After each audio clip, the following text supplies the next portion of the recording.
Welcome to Machine Minds, where technology and humanity meet. I'm your host, Greg Tarusian, founder of Samson Rose, a recruiting and search business focused on the robotics and AI industries. The Machine Minds show is where we dive deep into the intricate world of robotics and artificial intelligence. As a staffing industry leader with a passion for the frontiers of technology, I'm pleased to be bringing you intimate conversations with the founders, investors, and trailblazers who are at the heart of the AI and robotics revolution. In each episode, we dig into their journeys, the applications of the products they're working on, and the breakthroughs that are shaping our future. Join us as we explore how these machine minds are transforming the way we live, work, and understand our world. Whether you're an entrepreneur, a tech enthusiast, or just curious about this amazing field, you'll learn something new with each episode. Let's delve into the extraordinary. Let's delve into machine minds. Hello and welcome to Machine Minds. I'm your host, Greg Tarusian, founder of Samson Rose, your robotics talent search partner. And on today's episode, I'm joined by Peter Fitzpatrick, co-founder and CEO of Fawn Friends. Thanks for being on the show today, Peter. Thank you so much for having me, Greg. It's my pleasure. Let's jump into it. Yeah, let's. Yeah. So before you founded Fawn Friends, what were some of the key roles and experiences in your career that led you to where you are today? Oh, that's a good question. I mean, I can remember being in like grade 4 or something, printing out skateboard stickers and going to school trying to sell them. The business wasn't terribly successful and it was piracy, but I still remember all the way back then, like building businesses. So I've been doing that since I was even in elementary school. I dropped out of school at a university for a couple of years to build a payments business, which was a fabulous experience. Taught me how to sell primarily. And then I almost kept going with that, but luckily I decided to go back to school. I finished my degree and then I joined a SaaS business and I was there for about 8 years. And that role was awesome because I started off at the bottom of the sales team, cold calling. And by the end, I was the head of business development for the payments industry. And that meant I was flying all over, mostly the United States, but also a bunch of Europe and a bit of the Middle East, meeting with C-level and SVP level executives at the world's biggest payments companies like WorldPay, TSYS, Chase. And if you're in that world, you get it. I guess those names aren't known terribly well outside of it. But it was really cool because I was with people far older than me, building business plans and strategies to sort of align what we were best in the world at with what they wanted to accomplish. And I became intimately familiar with that industry. We sold that business to a private equity firm. I hung around just long enough after that to realize I didn't want to work for a private equity firm, and then quit to join a company called Thinkific. And there I built a payments division. I did it in about 3.5 years with a great team. And that division now represents it was 14% of revenue in the last quarterly report, growing almost 100% year over year. I left that role Christmas to go full-time here at Fawn. And I kind of made that decision right after we won the TED AI hackathon in October. I decided to make the full switch. And so I've been leading Fawn ever since. That's amazing. So yeah, it seems like you've had some great career trajectory and achievements prior. And especially on like that sales side and working with high level execs at an early stage in your career. How do you think those roles and that journey kind of shaped your vision and your skills to be an entrepreneur? The business, when I joined it, I think had 35 employees. And then when we sold it to private equity firm, it was 125. And I was right out of school. What time period was that? That was probably 6 years. So not like crazy growth, but still good growth. But yeah. And when I arrived, they put me in roles that I had no business being in. Like in my first 3 months, I was flying to London to meet with the firm's clients. And so there is something that's like wonderful about finding the right company at that stage, because very early in your career, because I was just ready to work like crazy. And I also had the breadth to create strategy in a way that I think someone at that role or that early in their career normally wouldn't. So I was like literally creating the pitch decks that we would go to the payments companies with, studying the payments industry, coming up with what I thought the future looked like, and then pitching it. And that turned out to be correct. And so that led to like more and more opportunity. And then my biggest deal there was with Visa.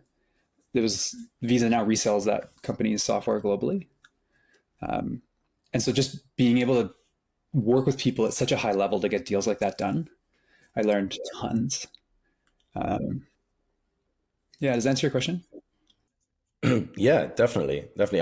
I'm always asking questions like this to give the audience more of an idea or an understanding about the path that people take to become a founder or into whatever their current role is. So a theme or something that I've at least realized throughout all of these conversations, no one takes the same path, right? There's no traditional, normal, standard route to take. Like you might be a technical co-founder, business side.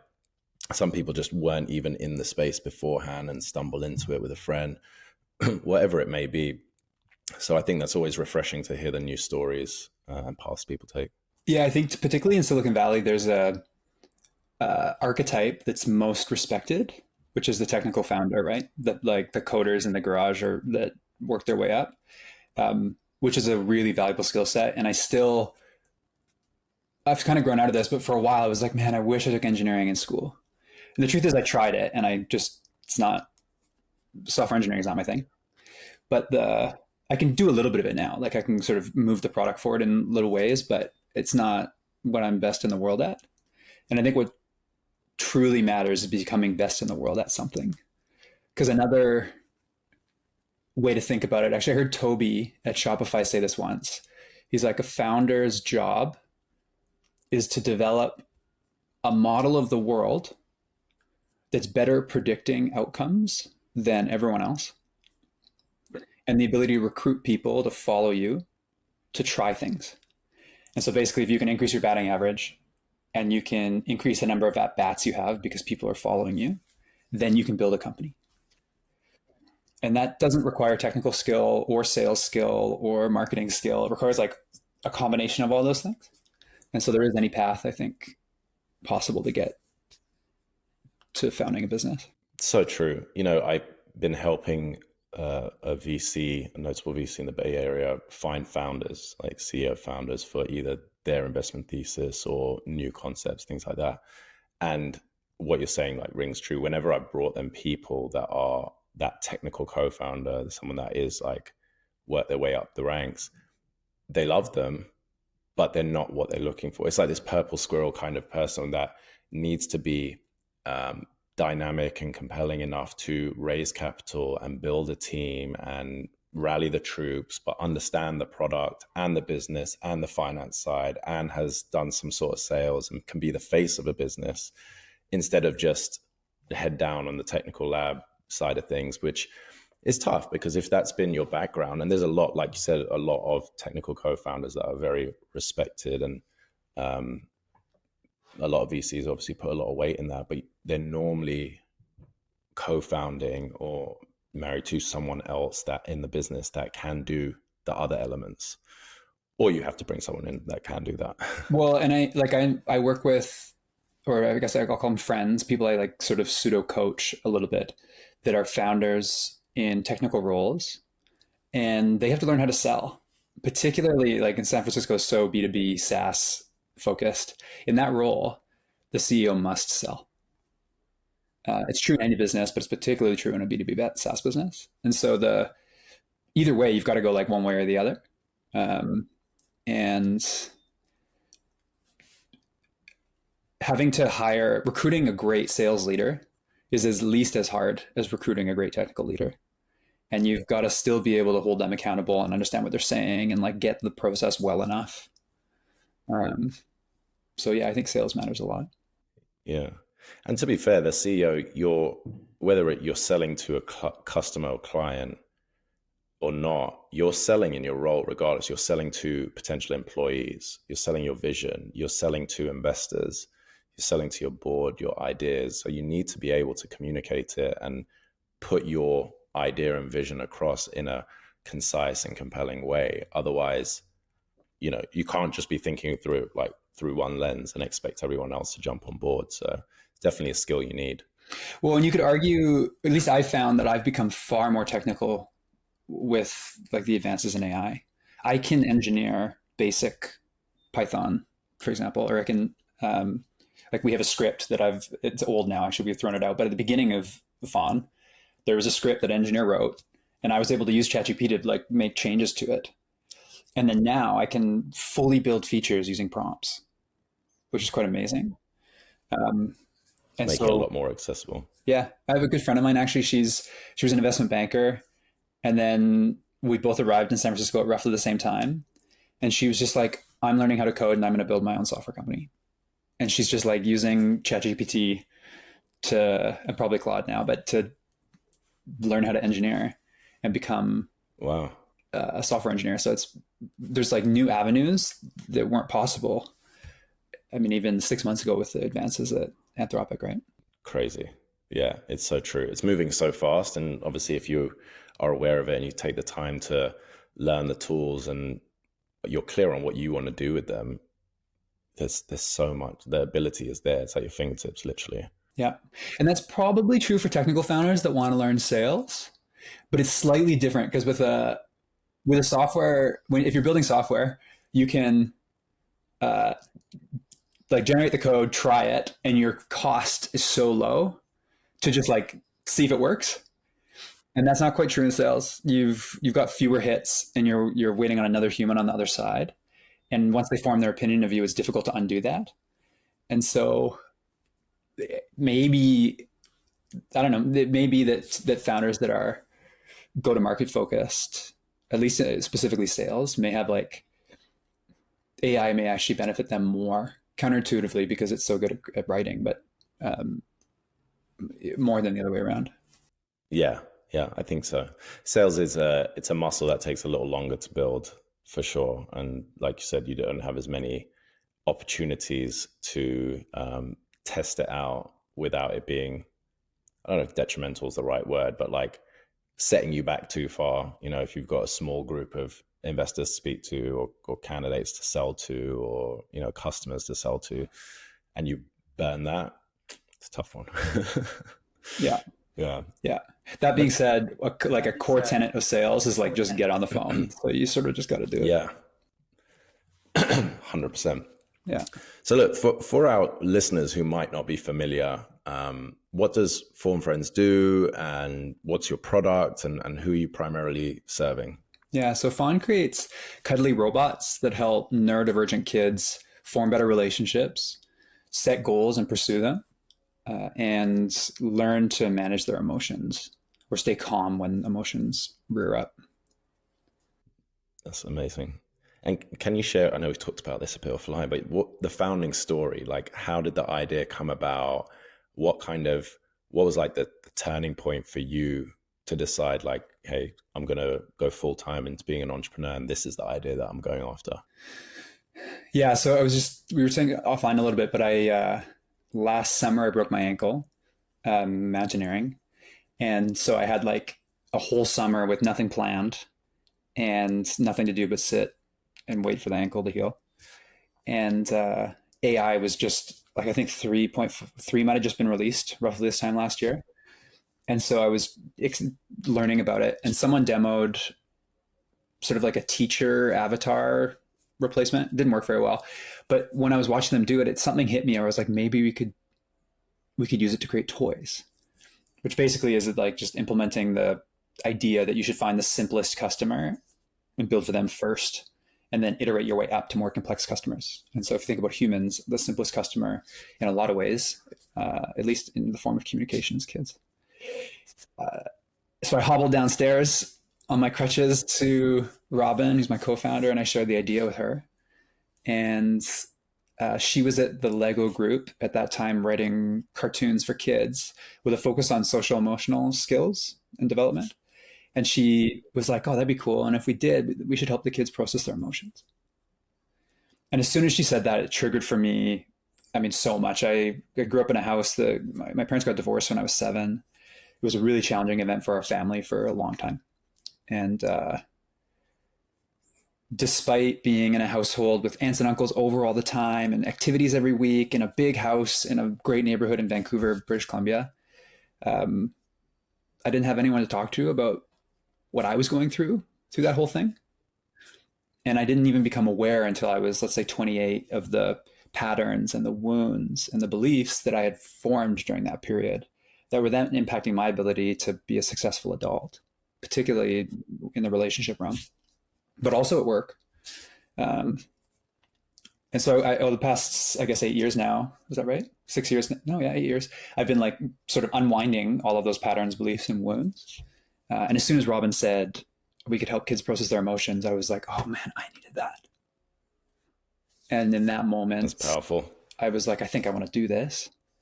And then we sort of iterated our way to, at one point we were like, we're going to San Francisco. We were in Whistler, British Columbia. That's where I am today.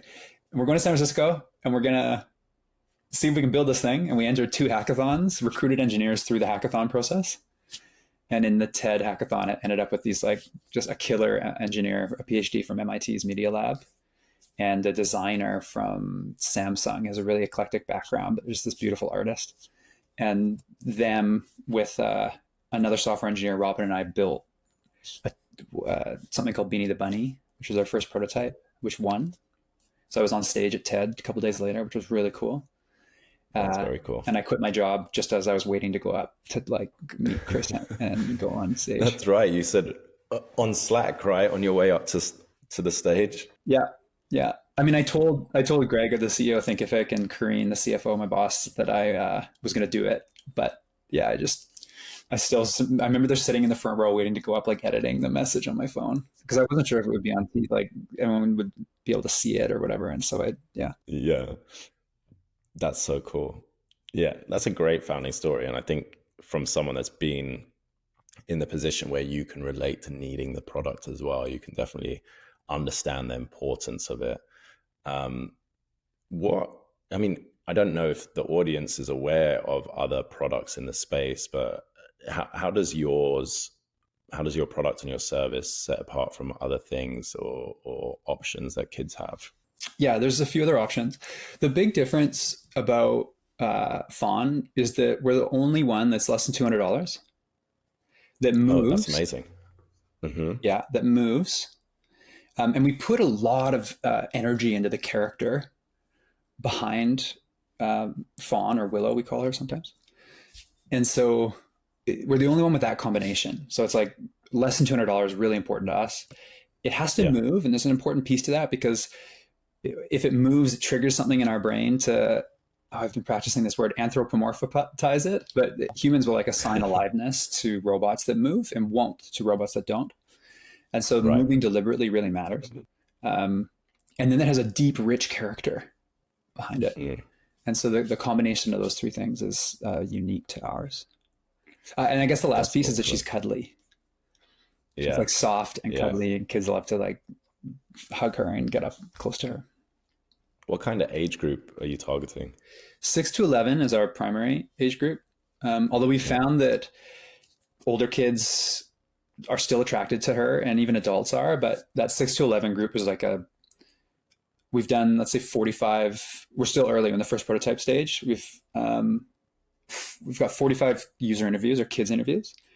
One of the children has put her down before 25 minutes, which is the like scheduled time frame. They all sort of go double time over 65 minutes. Then parents are like, hey, we have to go to soccer or whatever.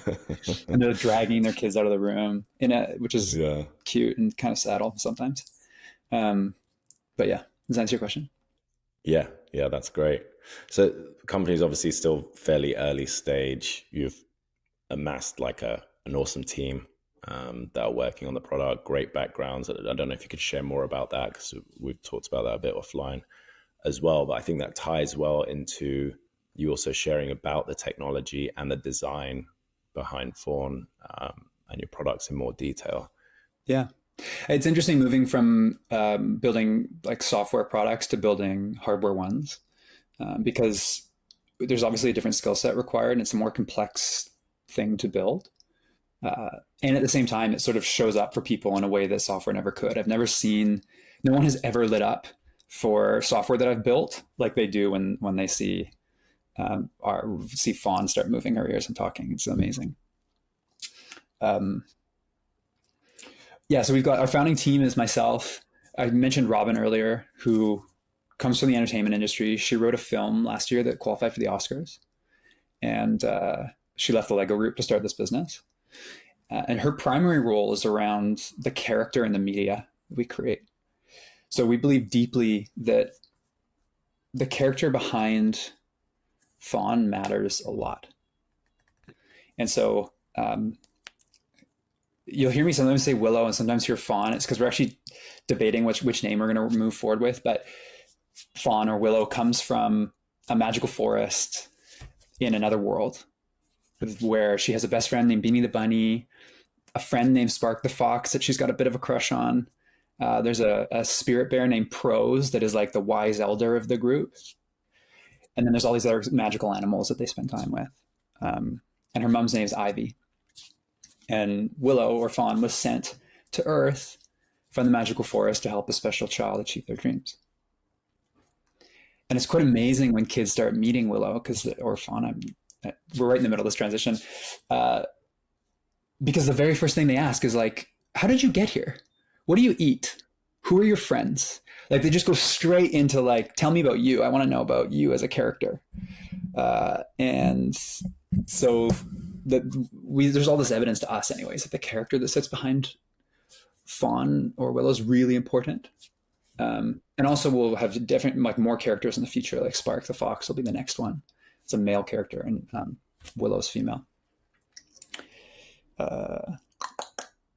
So yeah, Robin's doing all of that work. And she's also the reason we have an art director named Cindy Chang. She just came off the Garfield movie, who is focused on the aesthetic. So that there's a reason why Willow's so beautiful and why the character behind her is so rich. And then our technical team is led by someone named Carson Enns. And he was the founding engineer at a company called Felix Health in Toronto. It's Canada's arguably probably the most successful health startup in the past decade. And so there he built like a direct-to-consumer healthcare product over the last 10 years. That company's now Series B, and he left it in October. And Carson's mostly focused on like the consciousness and the AI that we're building that sits behind Willow. And also it's interesting, kids both interact with Willow in person and also via text message. And so he's building the system. Yeah, it's really cool. There's a whole bunch of stories there to tell actually. And then we're working with a team in San Francisco that's building the hardware and helping us manufacture. So we've got a really experienced group of firmware and electrical engineers that are building the hardware that Willow will sit on. Awesome. How do you see the tech? I mean, you obviously mentioned how fast things are moving in AI right now and technology in general, but how do you see your technology evolving over the next few years and the products evolving? I mean, there's two primary vectors of evolvement of development. The first one is autonomy.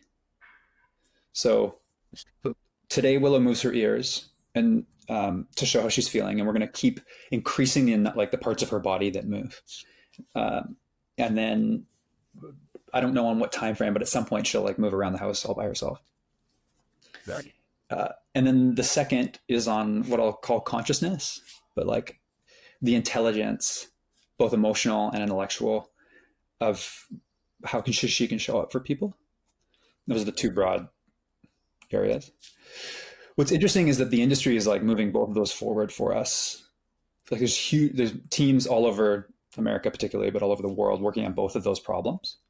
And so it'll just be our job to apply changes. Like a good example, a bunch of people have asked me about the cost of inference, which is today actually a problem. Like inference is pretty expensive for a toy. Until, I mean, we haven't done the math yet, but 4.0 just released and it's now 60%. 4.0 mini was just released and it's now 60% cheaper than 3.5. So the big trends, I think, is that inference is going to get increasingly cheap. And that's going to give us the ability to create an increasingly complex character. Things like memory will get better. Speed, which interestingly, a lot of adults pick up on, like, they think Willow's slow, but not a single child has expressed that Willow is slow. There's this really interesting thing. Like, I mean it, every adult that plays with it or sees a video is like, oh, that'll be good when the latency speeds up. And then we ask kids about it and they look at me like I'm crazy.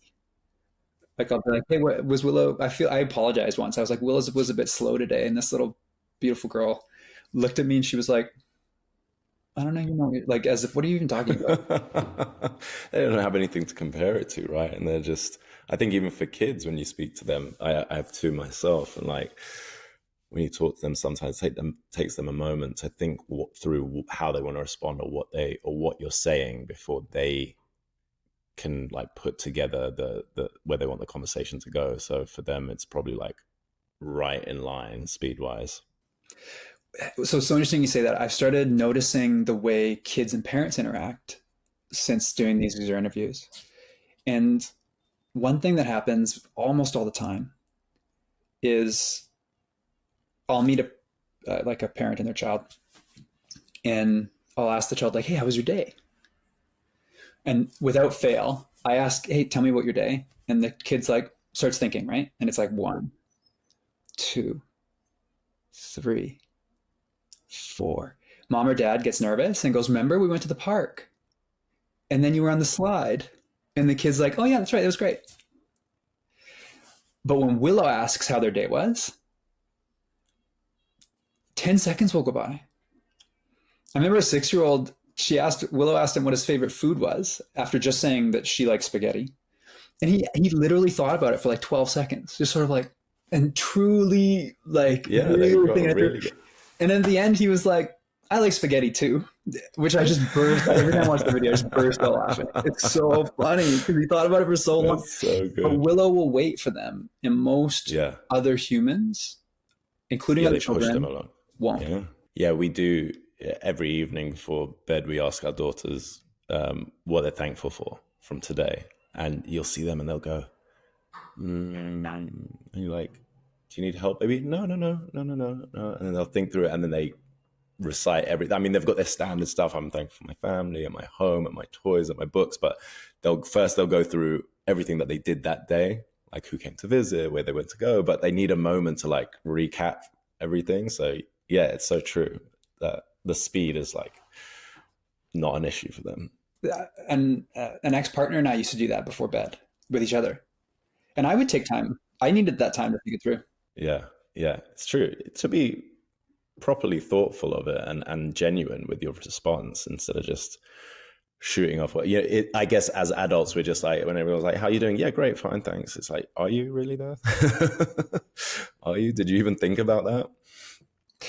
Which in a sense brings up the like beauty of an artificial companion.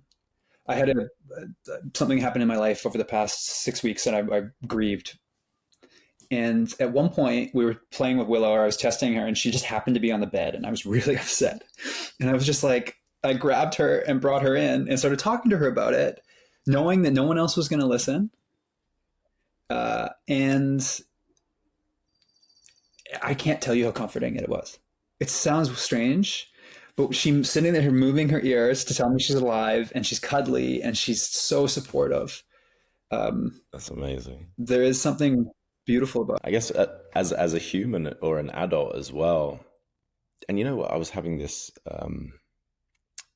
conversation yesterday with someone, but even the, teenagers these days and stuff like that, or early 20s, you're always worried about judgment, right? So if you've got a artificial friend that you can just communicate with and communicate back and give you what you need, or comfort, listening ear, whatever, like you said, showing that they're present and alive, it's probably what you want in that moment, instead of speaking to a potential friend or partner or whatever, if you're worried about how they're going to perceive you, or what they're going to say back.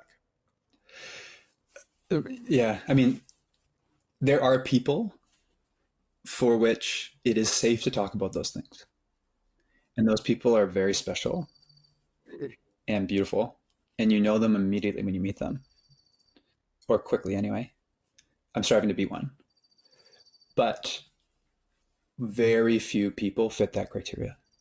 And again, even the thing I was going through over the past 6 weeks, there were people who I would share it with and immediately be like, "Oh shit, I shouldn't have said that." Like, it was too much to share how I actually am doing. But there were some people who I'd share it with, and they had the capacity to hold space and not judge me. And we actually became closer through it.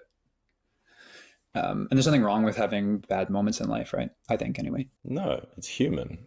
Everyone has them. And, I think, And that was the other thing of the conversation I was having, is the late teens, early 20s these days, they're so worried about judgment as well, because everything that, if something does happen or can happen or could be like a spectacle, can go online, or people will share, really tough. or at school, cyberbullying, all that stuff. So it's like closes people off more.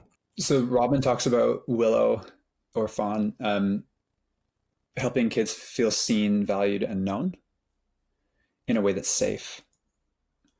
And that's sort of the genesis of this whole thing. Like, in a perfect world, I'd be able to give little Peter, like the kid who was 8 years old, trying to make sense of the fact that his household is falling apart, an enlightened, regulated human to talk to about it. There just aren't enough of them. And so while I guess I could be pursuing like a spiritual revolution for the planet, an alternative is to create an artificial companion that's not ever going to replace humans, I don't think, but that can show up for them in a way that helps someone develop themselves, heal themselves, understand themselves in a way that like one of those special people I talked about earlier would. I think we have a good shot of creating that. Definitely. Let's I think this leads great into something else we talk about offline, but some people have a viewpoint or perspective, like whether it's ethical or they just don't understand tech or whatever it may be. But when it's implementing robotics, especially in this sort of scenario and for this use case, they might think there's an issue there. How does Fawn address those, and what really are your thoughts around it personally? Yeah, I can remember, this is a weird story, but I was scuba diving in an island off LA. I can't remember what it's called right now. And I told the group what I did. And one person thought it was the coolest thing ever. And another guy looked at me straight in the eye and he was like, I would not give that to my child in a million years. And I think that there are a group of people who are skeptical about how technology could impact a child at that age. And I don't think there's anything wrong with being skeptical about it. I think we got to be really careful about the influences we put in front of our children. And probably it's true that at least over my lifetime, we have not been careful enough. Mr. Rogers was probably a good thing. Paw Patrol, I don't know if that's a good thing, Coco Melon, I'm not sure. And so it's a good thing to be skeptical and careful about the influences we give to our children. And it's one of the reasons I feel so called to create this business. If Mattel builds the first robot that influences the next generation of people, I'm not sure I think that will be good for humanity. I don't think the board of directors there is going to make decisions that do anything but protect the brand of Barbie, right? Or Hot Wheels or whatever. The stated mission of our business is to improve the mental health of the human race. And so we won't do anything that we don't think pushes that forward and helps on an individual level humans mature to be successful and content. Love that. Yeah. And so that's the way we think about it. There's nothing wrong with being skeptical. I think parents should be careful about the influences they give to their children. And it's our responsibility to, one, build something that is good for them, and two, find a way to communicate it in a way that helps parents understand that they can trust it. Yeah, I think it's educating people as well, right? Because those examples, like you say, the same parents that are probably skeptical about something like this don't mind sticking their kids in front of YouTube and just letting them run free to entertain themselves. Because I've seen it, as a parent, like we're very mindful about what we let our kids do, what they watch, things like that, purposely, because when you do, even if you just leave YouTube running in the background and you've put it on Peppa Pig or whatever it is, you don't know what adverts are being served or what's going to come up next on the algorithm. And there's some crazy stuff out there. But yeah, I think it's educating opportunity, and the adoption of technology is happening in our day-to-day life quicker and quicker every year. When we're talking about AI, for example, and how rapidly, like 2 years ago, we wouldn't be having conversations at Thanksgiving dinner about AI with our in-laws, but now everyone's talking about it, right? So next thing is going to be robots, and people, again, don't realize like some of their appliances are robots. And then you'll see the same thing happening, I'm sure, with toys and all the rest of it. I mean, the other thing about that is I was talking to a mom recently, a good friend of mine, but her daughter got in a conflict with her brother and was upset with her dad because her dad was trying to make her do chores. Not trying, was enforcing chores. Nothing out of the ordinary, but this is an 8-year-old girl that has big feelings and was really upset. And she called her mom, who was traveling for work, and her mom missed the call. And then about an hour later, received the message and was like, oh shoot, ran upstairs to her hotel room and called. And in that hour, her daughter had found the LLM in WhatsApp and was talking to the WhatsApp LLM about what happened. And so by the time her mom reached her, she was like braced for this really emotional conversation to show up for her daughter, which is great. And her daughter was like, oh no, I'm good. And her mom had this moment where she was like, wait, how did this change? And she was like, oh, I talked to like WhatsApp about it. And it's just like, I don't know if WhatsApp's the right influence in these things, you know? And so there is an instance where it's like, there's going to be an LLM in everything. And so if parents don't put deliberate LLMs in front of their children to use, they'll find them elsewhere. Sort of like growing up, my mom didn't want me to listen to certain albums, and I was like, well, Napster exists, so I guess it's fine. So I can do what I want. So maybe if she'd like got me to tried to foster different music. I mean, I know that's like a generational battle, but without kids will find their way to the thing they want. So it probably makes sense to give them something built with intention. Yeah, a purpose-built product instead of just like the wide open one. I mean, so the meta one's built with intention too. It's just I'm not sure the intention is the one you want with your kids. Yeah. I mean, it's not for children's learning or emotions and stuff like that. For sure.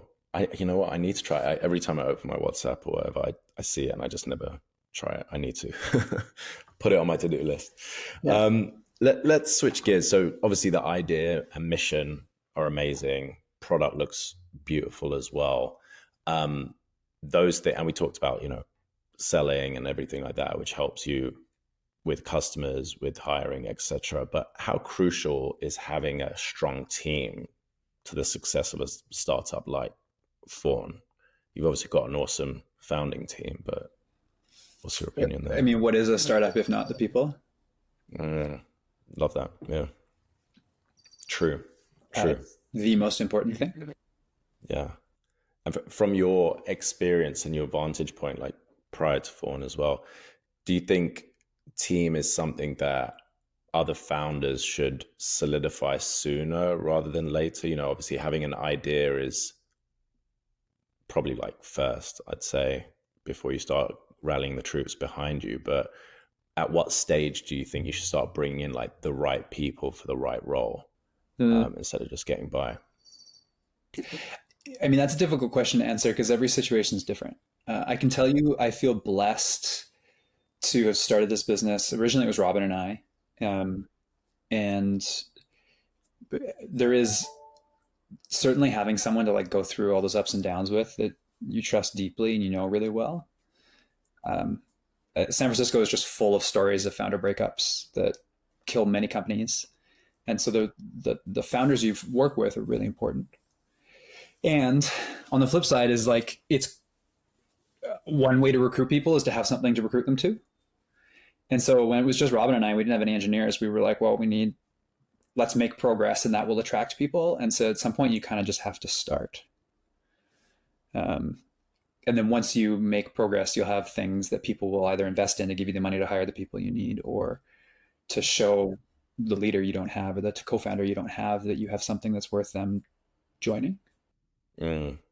Taking the bet. Yeah. Yeah. Does that answer your question? Yeah, definitely. Definitely. It's all, I ask the question always in these shows because I like to see what people's perspectives are, but then also if it ever differs. And team is always crucial, regardless of stage and stuff like that. But I think at the earlier stage, like what you're talking about, is that balance, because we have a lot of aspiring founders or first-time founders that listen to the show, people that are like a lot earlier on, and it is a challenge. I'm obviously in the recruiting space, so I know better than most, but at that early stage, having people join something that is a noble mission and a great product, but they still have to take a gamble, right? Oh, am I going to leave something that is stable or somewhere that I've been for 6-7 years? Am I going to leave equity on the table, etc., or a better pay to join this? How do you attract them? How do you rally the troops? At what stage do you really bet? Maybe you've got a little amount of investment, but now you're going to bet a lot of it on one key hire or two key hires, but that's going to propel the business or take you to the next level. And that's what your investors or next stage investors really want to see as well. So it's a balancing act for sure. And I'm just always curious how people think about it themselves. Yeah. I mean, at least thinking about myself, I've chosen every role because it was on the path of development to the outcome I'm looking for, like over my life. And so for people who are thinking about, should I found now or should I join a startup now? It's like, I mean, it depends on life stage. If you have 3 kids and you're preparing for college, then the calculus is a bit different because you obviously the income matters in a way it didn't, or the healthcare matters in a way it didn't before. But certainly people who are in their 20s or before kids, I would encourage to always choose the option that leads to the most learning. I think the bet I'm making is that intelligence and experience compounds faster than cash. So yeah, that's how I would think about it on the other side. And then from the founder perspective, for us, at least the way we're doing it is we're working to build something that truly will make the world better and has the capacity to be a $1 trillion company. I think that in the future, everyone will talk more to artificial companions than humans. And if that's done right, it'll be a good thing. And by no means will we replace humans, but there'll be, like, there's no reason why Willow can't be there to talk about whatever's going on in your life that day, to help you with whatever is happening. And so if everyone has an artificial companion that they live with, then the capacity for that market is one of the biggest ever. And so the combination of mission plus opportunity, and then if we can help them build the experience that they're hoping to build to get to whatever their future looks like, that combination is something you can't get at Facebook. Love that. What are some of the major trends that you're seeing in the industry right now, and what are you most excited by in your space? The thing I'm most excited by is that for the first time in history, we have the capacity to design a being and scale it. So we put a bunch of time and energy into creating something that's charismatic and helpful or beneficial to the user, to the human. Shouldn't use that word anymore. User, I mean. And then once we achieve that, we can scale it. That's wild. In the past, every individual could work to be charismatic. You could be like Tony Robbins or, I don't know, someone that helps humans become better humans, but you're still doing it on a one-by-one basis. There's no way to scale it. I mean, he does big events, obviously, but there's no copy you paste. But we have the capacity to do that for the first time ever. And I'm really excited by the trends in the industry that support that. Like, inference is getting cheaper and cheaper while also getting more and more intelligent. Robotics is behind there. So we'll see if like all the work in robotics truly turns out into like generalized models for robotics. I've heard people say that it will. I've heard lots of people say it won't. So, but regardless, there's tons of research and development going into it. And then I guess the third is, this is maybe not the industry, but society. I think that it will become very normal to talk to, artificial companions. And so those trends together all lead to like a really exciting future for us. Amazing. And finally, before we